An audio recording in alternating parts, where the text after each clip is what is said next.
Assalamualaikum warahmatullahi wabarakatuh. Alhamdulillah binikmatil iman, wassalatu ala rasulillah, la hawla wa la quwata illa billah. Faya ayyuhal hadirun, usikum wa nafsi bittaqwallah wa ta'atihi la'allakum tuflihun. Wa qala Allah ta'ala fi kitabil karim wa huwa asbahul qailin, a'udzu billahi as-sami'il 'alim minasy syaithanir rajim. Bismillahirrahmanirrahim. Ya ayyuhalladzina amanu idza qila lakum tafassahu fil majalisi fafsahu yafsahillahu lakum wa idza qila anfuzu fanfuzu yarfa'illahu alladzina amanu minkum walladzina utul ilma darajat. Wa qala aidan ya ayyuhalladzina amanu kutiba alaikumus syiyam kama kutiba alal ladzina min qablikum la'allakum tattaqun. Wa qala Rasulullah sallallahu alaihi wasallam man kharaja fi talabil ilmi fahuwa fi sabilillah hatta yarji. Shadaqallahul azim wa shadaqa rasuluhul karim wa nahnu ala dzalika minasyahidin wa syakirin walhamdulillahi rabbil alamin.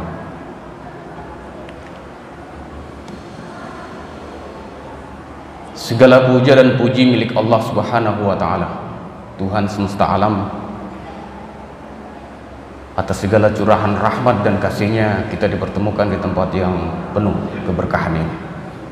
Salawat serta salam semoga senantiasa tercurah pada junjungan kita Nabiullah Muhammad sallallahu alaihi wasallam, pribadi agung, manusia pilihan, suri tauladan sepanjang zaman bagi umatnya yang senantiasa istiqomah di dalam syariah-syariahnya.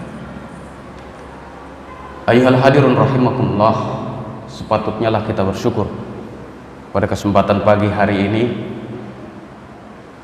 Allah masih memberikan kenikmatan kepada kita. Maka sebagai seorang yang beriman atau seorang mukmin, wajib hendaknya dia bersyukur. Wa in ta'adzana rabbukum la in syakartum, kata Allah, la zidannakum wa la in kafartum inna adzabil lasyadid. Salah satu nikmat terbesar yang Allah berikan kepada kita adalah nikmat iman. Nikmat iman ini bagi orang terkadang hanya dirasa seperti angin lalu, padahal sesungguhnya dialah ruh nikmat dalam diri seseorang. Tanpa keimanan, seseorang tidak mampu mengerjakan semua perintah-perintah Allah Subhanahu wa taala. Barometer seorang manusia atau seorang muslim pertama kali dilihat adalah keimanannya, karena sesungguhnya semua perintah dan larangan yang diberikan oleh Allah Subhanahu wa taala kepada kita itu pada prinsipnya hanyalah untuk menguji keimanan seseorang. Nabi tidak pernah berkata kepada umatnya atau pengikutnya ketika dia mendapatkan perintah dari Allah Subhanahu wa taala untuk menyampaikan berbagai macam hikmah atau barang apa yang akan Anda peroleh ketika Anda mengerjakan perintah-perintah ini.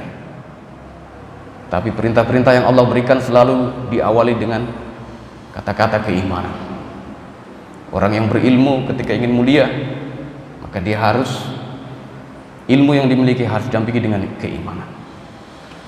Orang yang mengerjakan perintah atau amal ubudiyah seperti saum, pasti dia didahului dengan salah satu strata yang sangat diharapkan oleh seorang muslim, yaitu keimanan.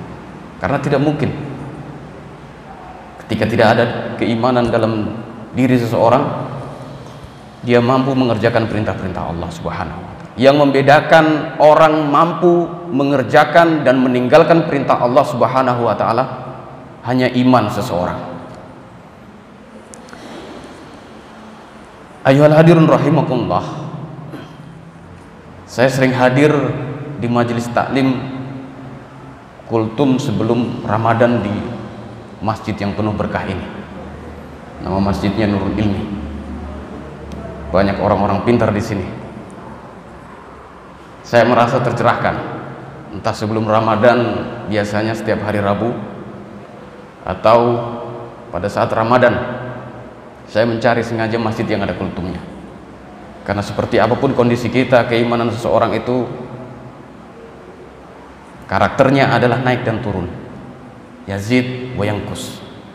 Manakala dia tidak dipelihara, salah satunya dengan senantiasa menghadiri majelis, sebagaimana tadi Quran surat Al-Mujadilah ayat 11 yang saya bacakan, kita tidak berusaha untuk melapangkan diri dengan menghadiri majelis-majelis, maka sesungguhnya kita telah meninggalkan kebutuhan atau makanan-makanan dari kita.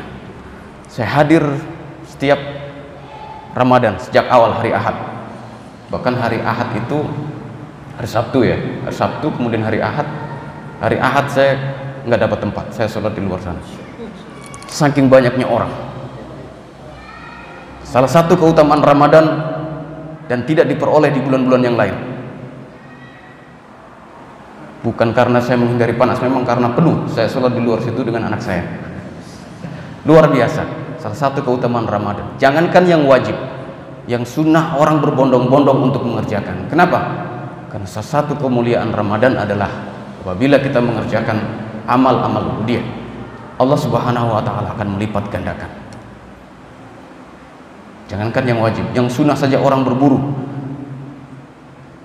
Orang datang untuk menunaikan sholat isya, tapi sejujurnya kalau kita boleh bertanya, sesungguhnya dia datang untuk menunaikan sholat tarawih. Bahkan di tempat-tempat tertentu mungkin tidak ada di sini. Itu ba'da maghrib, saking berebutnya soft, ibu-ibu biasa taruh sajadah dulu baru pulang. Kalau di sini mungkin tidak ada. Kenapa? Begitu afdolnya ibadah-ibadah di bulan Ramadan, sampai-sampai yang sunnah diburu. Kalau kita lihat sejarah Syam atau puasa Ramadan ini, ketika Nabi hadir di Madinah, hijrah, dia mendapati orang-orang Yahudi sedang berpuasa. Puasa itu disebut dengan puasa Asyura, tanggal ke-8, 9, dan 10. Kemudian Nabi bertanya kepada mereka, apa yang kalian kerjakan? Puasa. Puasa apa yang kalian kerjakan? Puasa Asyura. Dari situlah Nabi mendapat informasi. Kemudian Nabi berkata, sesungguhnya kami lebih berhak mengerjakan puasa ini dibandingkan kalian. Setelah itu Nabi memerintahkan umatnya untuk mengerjakan Syam Ramadan. Sehingga kemudian turun wahyu dari Allah Subhanahu wa taala, Quran surat Al-Baqarah 183 dan seterusnya sampai 186, yang memerintahkan kepada Nabi Muhammad dan umat Islam pada saat itu untuk mengerjakan puasa Ramadan. Ada sebuah perbedaan kalau kita melihat saum yang dikerjakan oleh orang-orang terdahulu, terutama orang Yahudi pada saat itu, sungguhnya berbeda dengan Syam yang diperintahkan oleh Allah Subhanahu wa taala kepada umat Islam. Maka redaksinya pun berbeda, karena banyak sekali propaganda orang-orang Yahudi yang mengatakan bahwa sesungguhnya ibadah kami ini lebih mulia daripada ibadah kalian. Syam kami ini lebih mulia daripada syam kalian. Buktinya kalian mengikuti syam yang kami kerjakan. Sehingga ketika wahyu ini turunkan oleh Allah Subhanahu wa taala kepada Nabi Muhammad, beliau berusaha untuk mencuci otak kaumnya pada saat itu dengan berbagai kemuliaan-kemuliaan Ramadan. Kalau kita lihat definisi puasa secara umum, coba kita lihat di Quran surat Maryam, saya lupa ayat berapa. Yang jelas di situ Maryam berkata, "Inni nazartu lirrahmani sauma, falan ukallimal yauma insiya." Sesungguhnya aku bernazar kepada Tuhanku, Tuhan semesta alam,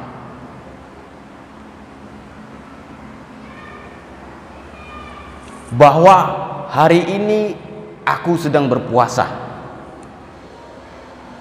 Apa puasanya? Yaitu menahan diri untuk tidak berbicara kepada orang yang ada di sekitarnya. Karena Maryam usai melahirkan Isa alaihissalam, banyak informasi hoax di kalangan umat pada saat itu bahwa Maryam berzina sehingga dia hamil dan melahirkan. Sebagai salah satu mukjizat yang Allah berikan kepada Isa alaihissalam, dia baru lahir dan dia mampu berbicara kepada orang-orang yang bertanya kepada Maryam. Untuk apa? Untuk menjelaskan. Karena sesungguhnya lazimnya seorang bayi yang baru dilahirkan tidak mampu berkata-kata. Namun kemudian ada redaksi yang berbeda ketika Allah Subhanahu wa taala menurunkan Quran surat Al-Baqarah 183. Ya ayyuhalladzina amanu kutiba.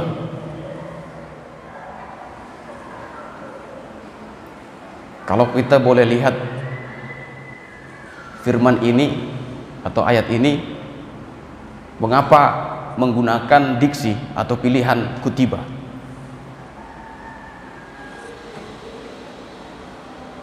Karena bisa saja Allah memilih kata atau diksi wajaba misalkan, artinya sesuatu yang diwajibkan.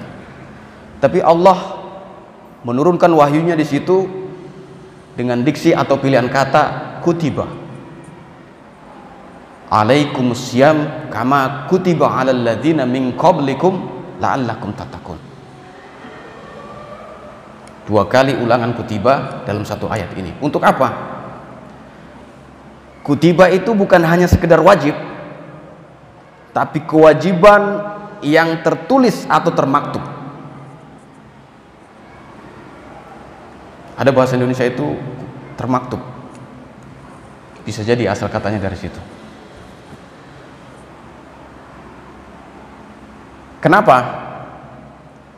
Karena di sini secara tersirat Allah ingin menyampaikan kepada umat Islam pada saat itu bahwa sesungguhnya umat-umat yang terdahulu juga ada perintah berpuasa, tapi bisa jadi karena tidak tertulis, sampai dengan saat ini mungkin kita tidak bisa dapati orang selain Islam yang ada kewajiban berpuasa. Sehingga kata-kata kutiba ini tidak akan terhapus sampai hari akhir kelak. Sehingga orang harus paham bahwa sesungguhnya kewajiban tertulis itu pernah ada pada Nabi dan umat-umat terdahulu. Namun kemudian menjadi tidak ada. Dan untuk itu sebagai umat akhir zaman, ini menjadi sebuah kewajiban untuk tidak ada perubahan, sehingga syariah berpuasa Ramadan itu akan berlangsung hingga akhir bumi ini.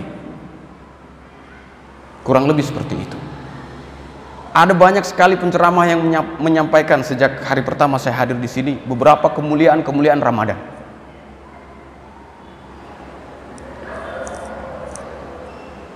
Dan saya sempat mengingat beberapa.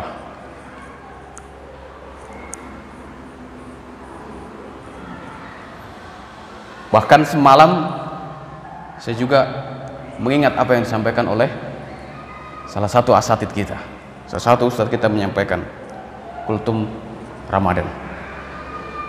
Yang pertama, kalau saya tidak salah ingat, ampunan Allah yang luar biasa.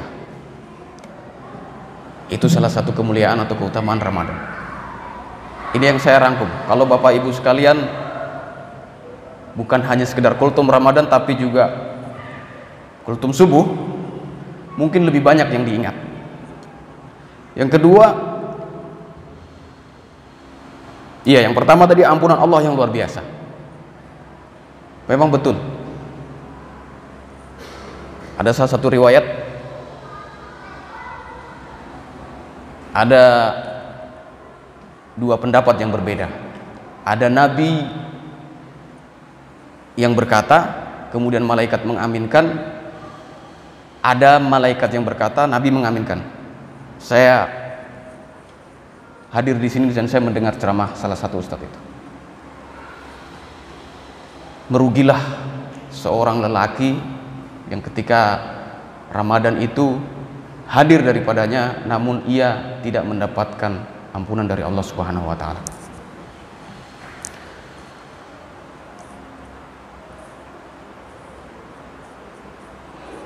Itu yang pertama. Yang kedua, kemudian pahala amal ibadah itu berlipat ganda. Tadi sudah saya singgung. Kalau tidak salah di Quran surat Al-Baqarah ayat 261, itu setiap amalan pada hari-hari biasa itu dilipat gandakan sampai dengan 700 kali lipat. Tapi kalau Ramadan menjelang atau Ramadan tiba, dari yang 700 itu dikalikan lagi dengan 10. Bapak Ibu sekalian sudah bisa menghitung sendiri kira-kira berapa kelimatannya. Makanya tidak heran ketika orang berusaha untuk menunaikan ibadah-ibadah pada bulan Ramadan, termasuk yang sunnah. Yang ketiga, menjauhkan diri dari syaitan.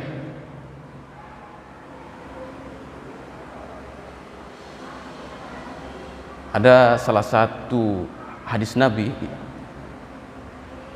bahwa sesungguhnya puasa itu adalah perisai. As-siyamu junnah. Perisai yang dimaksud adalah ketika orang berpuasa dengan sungguh-sungguh, maka sesungguhnya dalam diri orang tersebut akan muncul perisai. Tentu saja ini sebuah metafora, bukan sesuatu yang nyata. Orang kemana-mana bawa perisai, bukan itu maksudnya. Tapi sesuatu yang bisa membentengi seseorang dari perbuatan dosa atau kemaksiatan. Ini yang dimaksud dengan junnah. Biasanya kalau bahasa Arab ada satu kata yang diawali dengan huruf jim dan nun, itu biasanya sesuatu yang gaib. Jannah. Itu sampai saat ini tidak ada orang yang bisa membuktikan bahwa seperti apa surga itu. Tapi dia ada. Dan kita mengimani. Kalau orang tidak mengimani, orang mukmin, orang Islam tidak mengimani, maka dia ingkar terhadap rukun iman, Pak ya. Kemudian jinnah. Apa itu jinnah, Pak? Jinnah kalau tidak salah jamak dari jin. Ya kan, minal jinnati wan nas. Jin itu kan gaib. Sesuatu yang memang tidak terlihat karena alamnya berbeda dengan manusia. Jadi kalau ada jin yang terlihat, berarti jin itu lagi ada masalah. Dan lebih bermasalah lagi orang-orang yang kerjanya nyari jin. Iya kan? Emang dia diciptakan oleh Allah Subhanahu wa taala untuk tidak dilihat, dia hidup pada alam yang berbeda, dia gaib, tapi masih dicari. Iya, jadi kalau ada bapak-bapak suka ngumpet dari ibu-ibu, dari ibunya, dari istrinya. Kalau ada ibu-ibu suka ngumpet baca HP abinya atau bapaknya.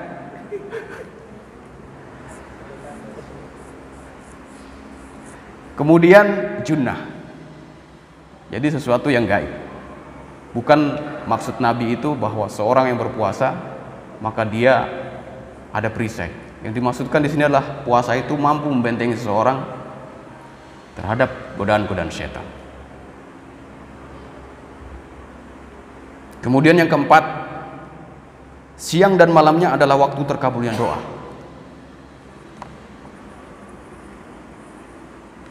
Itu pun disampaikan oleh salah satu ustadz kita atau asatid yang ada di Masjid Nurul Imi ini,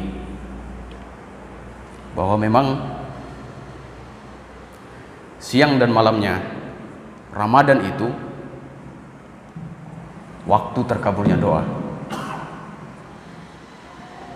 Terima kasih. Ayuhal hadirun rahimakumullah, kalau kita ingin doa-doa kita itu dijawab oleh Allah Subhanahu wa taala di waktu-waktu luar Ramadan, kita harus mencari waktu yang tepat atau tempat yang memang disarankan. Iya kan? Waktu-waktu yang tepat itu contohnya misalnya sepertiga malam.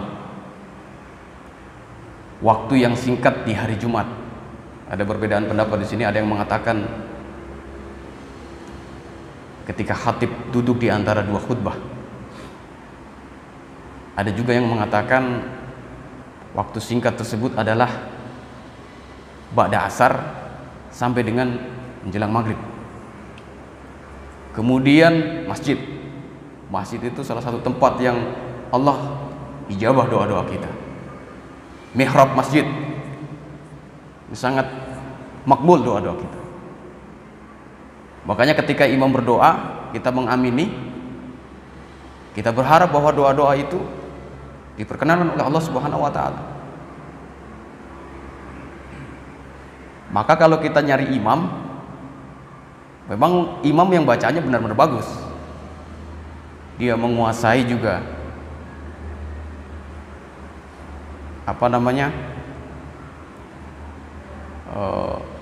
syarah atau hukum-hukum sholat berjamaah.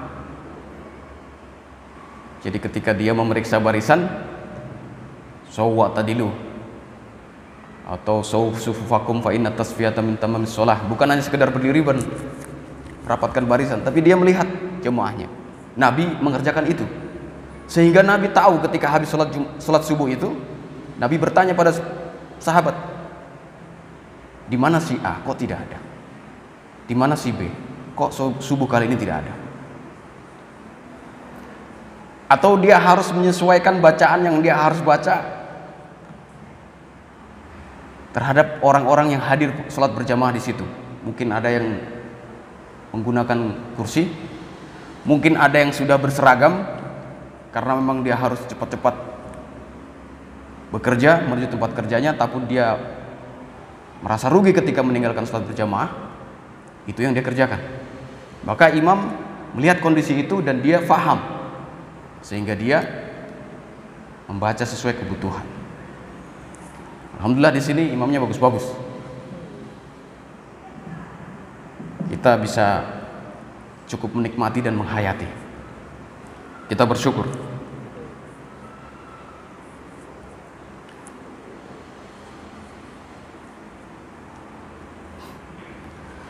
Empat itu, Bapak Ibu sekalian, yang sempat saya ingat dari beberapa yang disampaikan oleh penceramah. Lalu pertanyaannya adalah,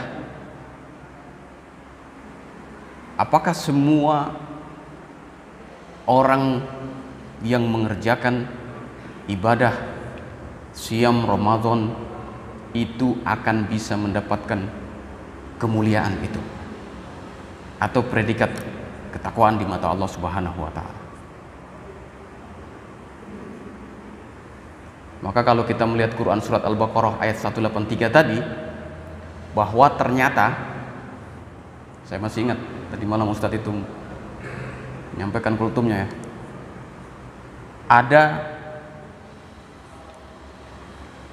ada sebuah potongan sebelum takwa, potongan kata sebelum takwa itu di akhir hayat itu kita lihat, yaitu la'allakum dalam hal ini. Kalau kita boleh katakan la'alla, apabila ada sebuah pengharapan, kata Imam As-Suyuti dalam sebuah ayat Al-Quran, ada sebuah pengharapan dari amal yang dikerjakan itu kemudian didahului dengan harfut taraji, dalam hal ini la'alla.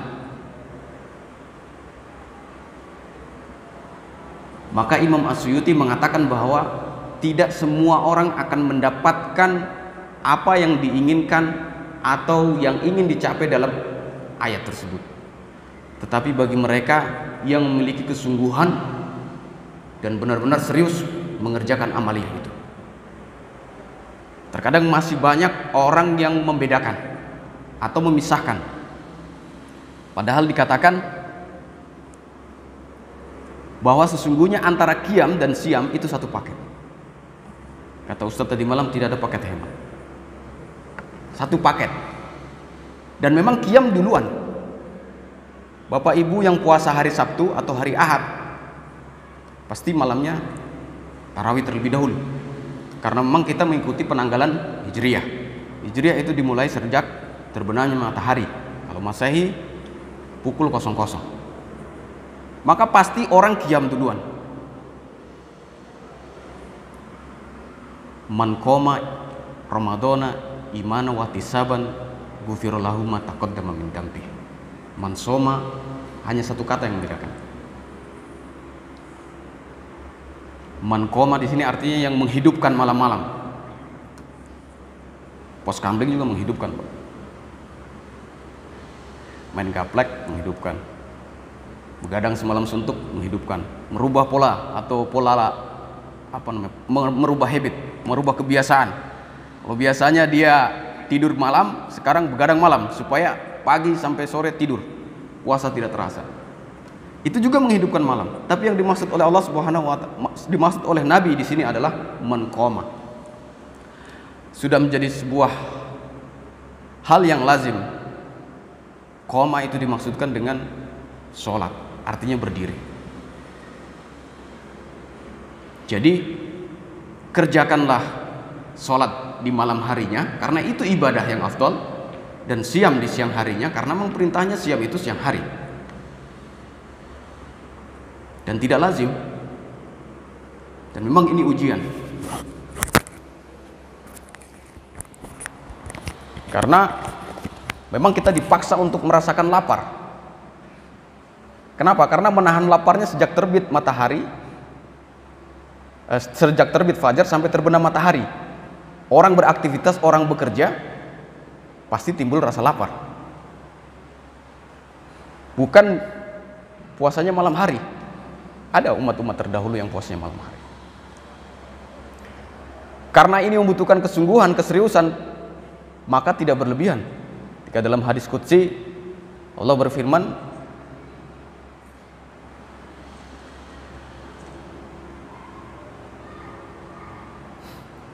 Kulu amal ibn Adam lah ila siyam fa innahu li wa ana ajzibih. Begitu bunyi hadis qudsnya. Sesungguhnya seluruh amalan anak Adam itu untuknya. Ila siyam kata, kecuali siam.